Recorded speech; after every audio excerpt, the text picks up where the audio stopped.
For you guys that have been around the channel long enough, you guys know that this is my monster Tmaxx. And by monster Tmaxx, it is probably the best example of a bone stock Tmaxx I own. This thing is truly a Wednesday 10 o'clock in the morning truck. And by Wednesday 10 o'clock truck, what I mean by that is this thing just does Tmaxx things. It wheelies at will, it winds out, it shifts, it's fast, it handles good.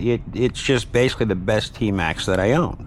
And you guys know I got a couple of Tmaxxes in the collection. So I'm thinking to myself, what can I do this thing to make it a better Tmaxx, even though this is an amazing rig?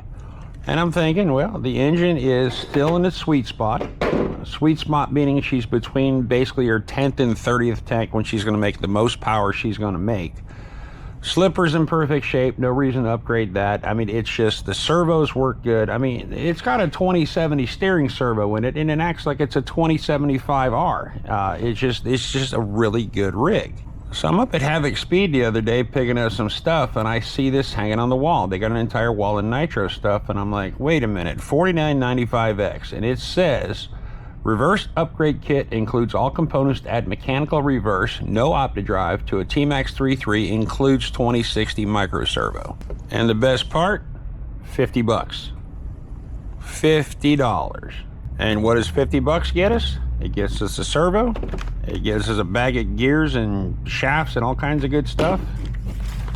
And of course, Traxxas is patented. I hope you have good eyesight instructions. So what we're gonna do, guys, we're gonna yeet the transmission out of this Tmaxx. But before you do anything, guys, make sure you have a 3-channel transmitter with a monetary switch on it for your channel 3. Now these Tmaxx 3.3s, because they don't have reverse on them, they don't come with a 3-channel radio, so you need to add that. And for some reason, this one has a 3-channel, which it didn't come with, and the Bluetooth module's already installed. You don't need the Bluetooth module for this. It's just kind of cool that, you know, this thing, I don't know exactly what this thing would have came out of, but I'm assuming it would have to be a Revo. So step 1, we're gonna yeet the air filter off of this thing. Then we're gonna remove our brake rod. Make a note of how much of that is sticking out, because you want to get that thing pretty much close as you can. You're just gonna pull this out, put your set screw back in. Grab your 2mm.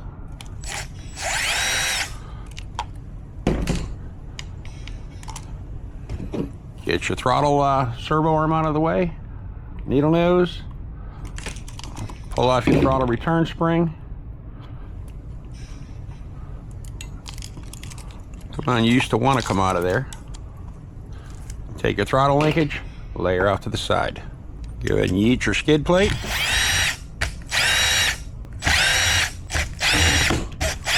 Expose the dirt and the transmission. Yeet your front drive shaft, but not your rear. Take your needle nose and collapse the front drive shaft. Just let her hang. Chuck up your 2.5 mil. You got 8 screws in the bottom.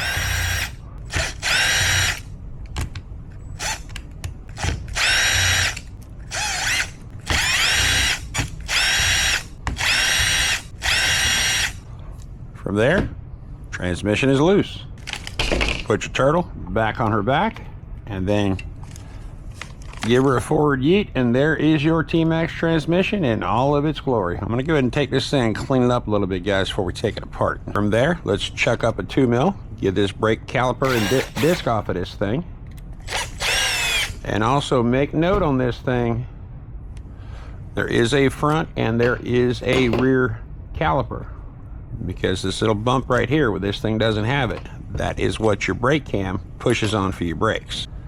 Okay, fine, I'll use a little magnetic mat for this thing. We're just gonna use this little mat, guys, so that if anything tries to escape, we can catch it. Now we're gonna go ahead and split our case.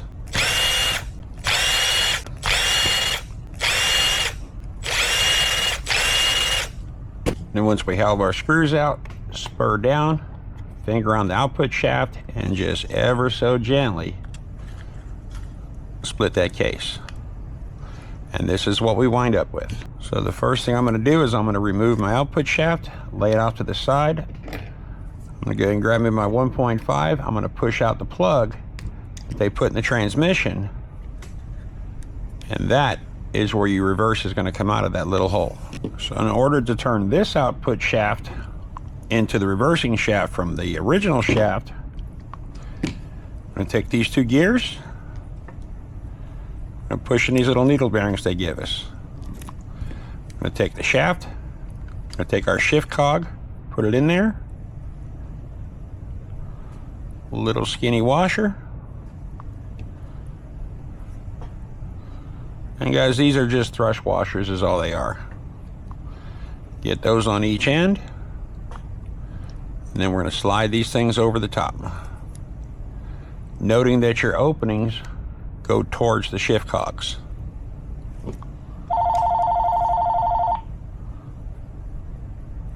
And just like that, that assembly's done. So our next deal, we got to pull out this little bail clip, which are a little fiddly at best, but they're not too terribly bad. Problem is, the bail clip loves to fall into the groove and then it doesn't want to come out. We're going to go ahead and pull this gear out. There should be a pin holding it in. So get in there, push your pin out, and what that bail clip does, it actually holds this pin in. You're going to remove that gear, you're going to replace it with this gear, and this is the fun part, because now you have to line up that hole in that shaft where this pin goes. And for no reason other than they gave me another pin, that's why I'm putting another pin in it. This part is the one that is always easier said than done. Sometimes it helps you turn it around and you kind of rotate it till you see the hole. I'm gonna go do this part off camera, guys, because I got to get in a little closer than normal.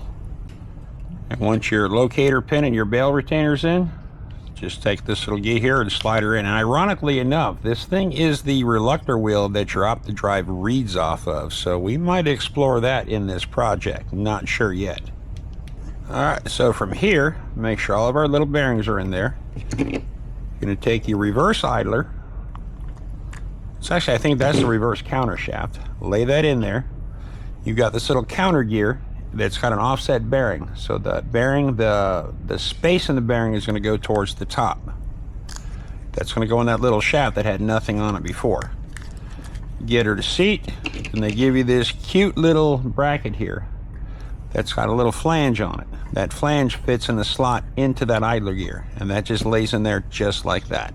So now that we have all these gears assembled, and another thing you got to remember too, guys, so there's a flange where these roller bearings go into, and then there's a stop, so your flat piece is here so the bearing can't fly out this way. It can only go forward, which it can't because it's on that shaft. So your skinny gear is going to go towards the front of the transmission. So what we're going to do is we're going to put our shift fork on. This is going to be more fun than you would think, because we got to get this thing in there without losing any washers. You got to slowly slide her in, and while you do, you got to push your shift forks in. And when it's all said and done, you're going to have a little nub of your shift fork sticking out, and that'll move up and down. Now they give you a little copper wavy washer that's going to go over this input, which is going to be on your counter shaft gear. I mistakenly called that the reverse counter shaft. Your counter shaft is the gear we just put in. This is your reverse gear. And now for the fun part, guys, because you have to engage 3 shafts at the same time. So you're just going to kind of get your longest shaft started in that bearing. Make sure you only got one bearing here that you're worried about, which is going to be this guy. You're going to insert that there. And slowly just wiggle, wiggle, wiggle, wiggle, and jiggle until everything starts lining up and everything starts doing good transmission things. And do not force anything, guys. You see, I've actually got this thing kind of in there wrong already. You got to line up the spur shaft while lining up everything else. And it's just going to be a matter of just rotate, rotate, rotate, and just keep rotating until things start to fall into place. And they will. You just got to take your time with it. So yeah, that gear kind of moved out of the way. That bearing came out. So we're going to try this one more time. I'm going to lay this thing down like this.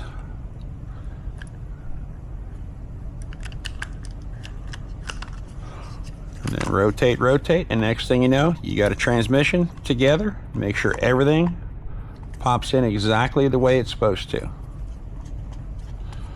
Then once you get everything flanged up and you don't see any major gaps, you give it a little squeeze. you start putting some screws in it. So when it's all said and done, I got the rod out, so we're in reverse. Engine turns counterclockwise looking at the front, from the front of the truck back. So this is going to turn clockwise looking at you.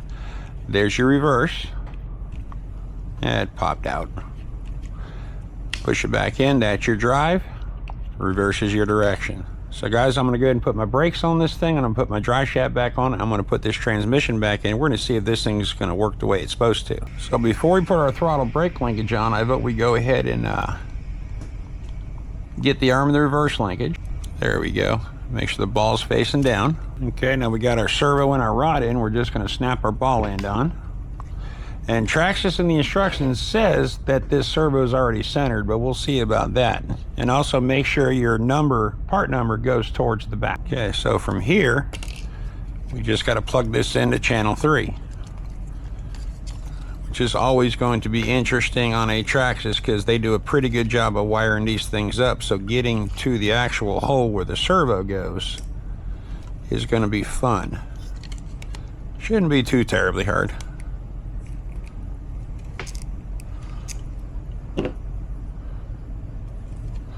And just like that, guys, we are plugged in. Guys, from there, transmitter on. Green light, we're good to go. Hey, look at that. We are doing reversing things. So that should be reverse. Let's turn this thing. Yeah, we are rolling backwards. Go back to forward.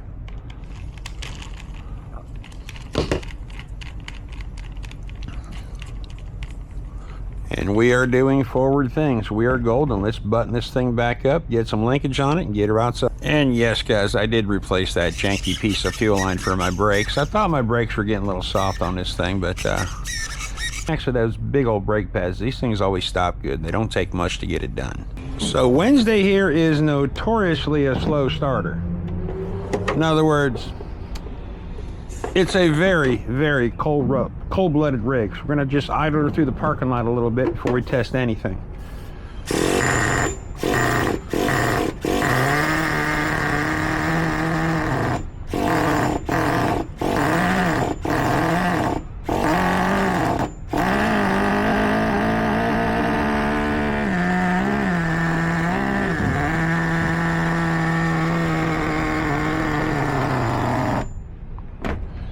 Yeah, I could lean her out on the bottom end, but I'm not going to do that. Runs too good when she's warmed up.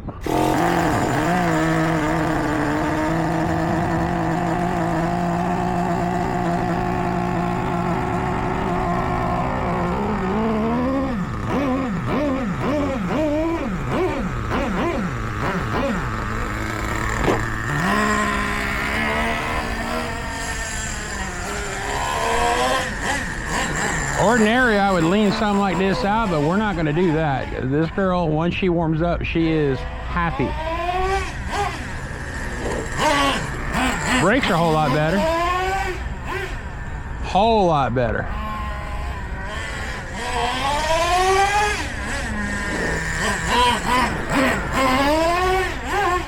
She getting there.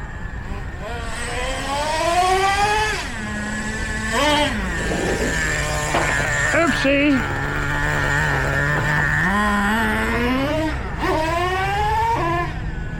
Okay, we got our second gear. I might have to back those brakes off a little bit. There we go. Now she's doing happy, happy Tmaxx things.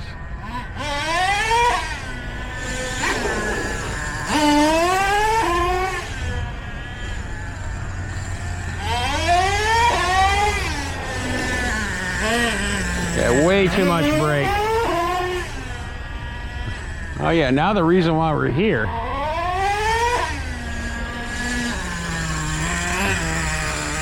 Will it in fact? Why yes, she does.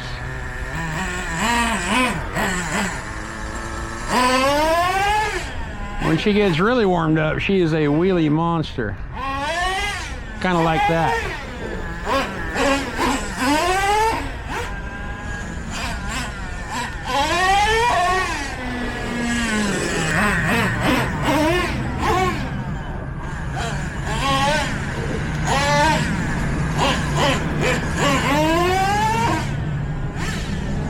Just notoriously cold-blooded.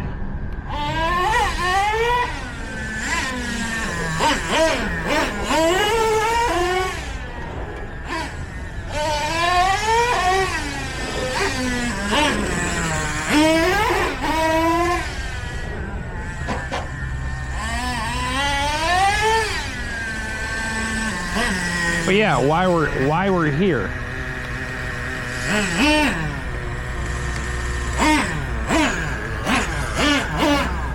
We got company. That's Parts Stripe. All right, and we're out of fuel. I probably could have put a little bit in. So guys, that worked out amazingly well. No complaints whatsoever, but that does beg to ask one question. Can we actually add OptiDrive to it? Because that idler gear has the reluctor wheel that this sensor reads off of, and this radio box will definitely take an OptiDrive, but we'll save that for another video. And guys, when you're done with this conversion, you should have your output shaft, you should have your counter shaft, you should have your plug, a baling clip, and a pin, and that's it. Any leftover hardware, well, that's on you. So 50 bucks and a 3-channel radio, you could add reverse to your Tmaxx, but you got to be careful with it because guess what? It does not have OptiDrive. It doesn't have the twin one-way bearings inside the transmission the way a 2.5 does, where it has to be idling low. So if you hit this reverse switch when you're hauling ass, you're going to break something, and we don't want to break anything. All right, guys, so Wednesday here. Amazing rig, as you could probably tell. This thing has got more power. This is just, when I call it a Wednesday rig, in the automotive industry, if you buy a new car and it spends more time with the dealership than with your butt in the seat, that's going to be a Monday 8 a.m. car or a Friday 4 p.m. car. In other words, when the employees aren't fresh. Wednesday at 10 o'clock, that is when everybody is at their actual top of their game, and that's what we're going to call this one. This one just came down the line a little bit better than the rest of them. Well, listen, guys, I got a Revo that I need to do, get rid of my center diff. I've got this forward-only conversion here, and to be completely honest, see that Revo Platinum? The reason why the center diff works on that is because it's a single speed. So it's no reverse, center differential, and single speed, and that thing reacts perfectly to it. That orange Revo that I did the transmission and tuned the center diff, well, guess what? It's coming out. So guys, I appreciate you watching my little bit of madness, my little piece of paradise over here. But listen, guys, consider subscribing if you're not already. It really helps me out in the algorithm. I'm trying to grow this channel to whatever it's going to wind up being. But listen, I appreciate absolutely every one of you guys, and I will see you on the next one.